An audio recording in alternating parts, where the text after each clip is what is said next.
Et oui, il y a des jours comme ça où tu te rends compte que tu es en train de perdre des utilisateurs. Comme la plupart des logiciels, on utilise Stripe pour collecter les paiements. Et il y a un graphe qui est super bien fait dans Stripe qui te montre combien d'utilisateurs se sont abonnés en mois 1, combien sont toujours là en mois 2 et combien sont toujours là en mois 3 et ainsi de suite. Et donc là, on s'est rendu compte qu'en fait, on perdait 20 à 30% des utilisateurs le mois suivant. Ce qui veut dire qu'après quelques mois, il reste plus grand monde. Du coup, là, on s'est quand même dit, il y a comme un petit problème.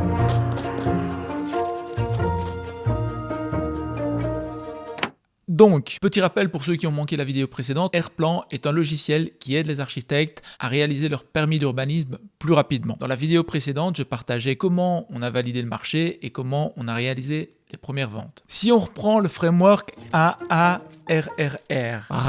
nous avons pu valider qu'on était capable d'attirer du trafic, acquisition. Nous avons pu également vérifier qu'on était capable de générer un réel intérêt et que nous étions capables de faire comprendre la proposition de valeur de Airplan grâce aux démos. Et ça, c'est l'étape activation. Nous avons pu également valider que nous étions capables de générer des ventes. Ça, c'est l'étape revenue. Le problème, en fait, qui nous concerne aujourd'hui, c'est la rétention. Au moment où nous avions lancé Airplan, nous avions déterminé deux tarifs. Un tarif qui donnait droit à 3 permis d'urbanisme par mois et un autre tarif qui permettait de bénéficier de 10 permis d'urbanisme par mois. Ces deux tarifications étaient également disponibles de manière annuelle avec une réduction de 15%. Une vente, c'est un utilisateur qui s'abonne. Cela signifie aussi que tous les utilisateurs qui s'abonnent pour une tarification mensuelle peuvent se désabonner à tout moment. Et visiblement, c'est ce qui s'est passé puisque 20 à 30% des utilisateurs se désabonnent le mois suivant. Du coup, là, on se dit, ok, comment est-ce qu'on réagit face à ça? Comment est-ce qu'on arrête l'hémorragie? Alors, ne me demandez pas comment, mais entre deux sessions de brainstorming, je tombe sur une pub de Base. Atypique, il est chill.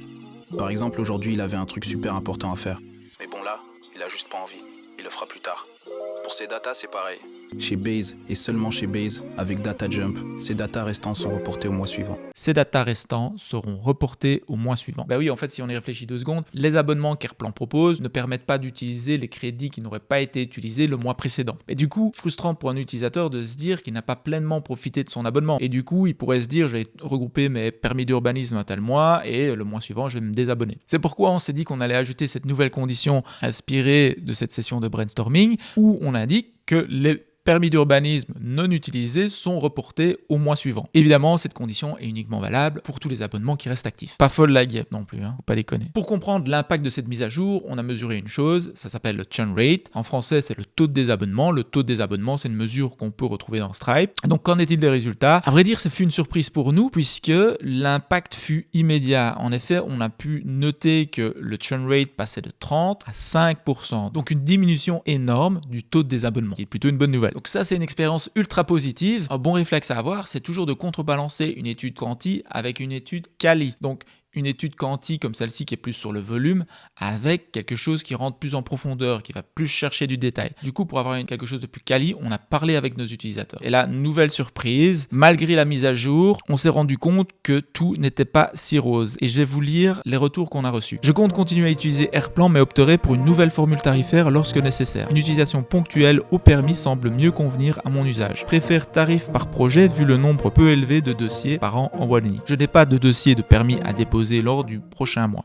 La facturation par pack de permis devrait être envisagée. Les petites structures comme la mienne ne déposent pas de permis tous les mois. Je pense déposer entre 10 et 15 permis par an max. Je suis obligé de suspendre et de réactiver mon abonnement tous les 2 ou 3 mois. Je perds aussi des dossiers car j'oublie de désactiver mon abonnement, sinon l'outil nous plaît. Coût trop élevé par rapport au faible nombre de dossiers que nous avons en région wallonne. Un tarif par demande pourrait être plus adapté pour nous. Super service, je reprendrai, mais en ce moment, travaillant surtout à Bruxelles, je n'ai plus de permis à introduire en région wallonne à partir du mois prochain. Merci pour votre suivi. La formule d'abonnement annuel ne semble pas du tout pragmatique dans le cadre de notre activité. Vous comprendrez bien qu'il n'est pas possible de planifier des demandes de permis selon cet abonnement. Pourquoi pas faire une formule de X permis pour un montant et un délai plus long? Clairement, des petites structures ne font pas autant de PU à l'année. Faire un principe de pack à l'achat à l'année. Une formule de carte avec X permis serait idéale. Votre formule ne correspond pas à notre activité de terrain. En cas d'abonnement annuel, peut-on répartir le nombre de permis possibles sur l'année. Exemple, 2 en janvier, 5 en avril, 1 en juin, etc. Pour atteindre le nombre total de permis possibles sur l'année. Simplement pour vous encourager dans votre projet, mais n'oubliez pas les architectes qui ne font pas des tonnes de permis d'urbanisme. Et donc là, on réalise une chose, c'est que les crédits reportés ne répondent qu'en partie au feedback qu'on vient d'évoquer. Donc le truc, c'est qu'il existerait un besoin réel pour un nombre de PU beaucoup plus faible. Donc là, on se retrouve dans une situation où il y a deux camps. Un groupe d'utilisateurs qui fait pas plus d'un permis par mois et qui trouve que le système d'abonnement est trop élevé, et un groupe d'utilisateurs qui fait plus d'un permis par mois et pour qui l'abonnement semble ok. Donc là, on est bon.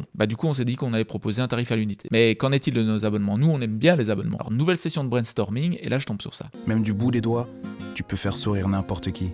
Bref, aujourd'hui être gentil, c'est la base. Enfin, ça devrait l'être.